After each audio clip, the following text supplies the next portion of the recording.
من تمرض سيد جاسم الطولاوي الله يطول عمره، الله يحميه ويحمي كل خدمة الحسين. هذا السيد الحسيني النظيف، نسأل الله أن يشملنا بدعائه ويكتبنا ويا من خدام الحسين. سيد جاسم انه تمرض وسوى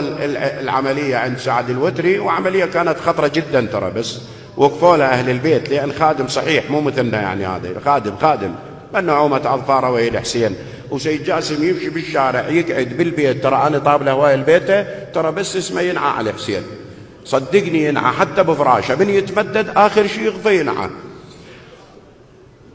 أنا نقلت له الأمانة، أنا نقلت له مسؤول عليها أمام الله. قال له واحد اجى الإمام الحسين لأحد المؤمنين قال له سيد جاسم راح يطيب، سيد جاسم ما بيشي، بس سيد جاسم قالوا له أول ما يصعد منبر بعد المرض خلي يسمعني هالأبيات اللي تقول شفته سمعته يون وتقربت لي،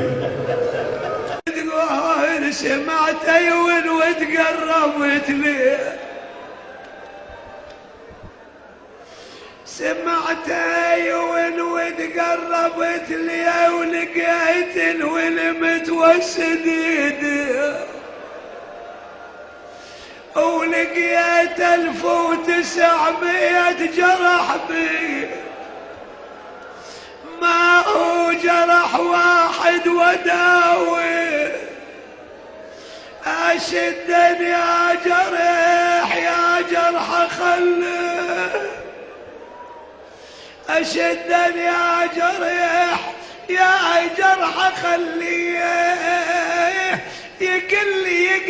كل جرح بعضا يعوفي، أخويا يا أخو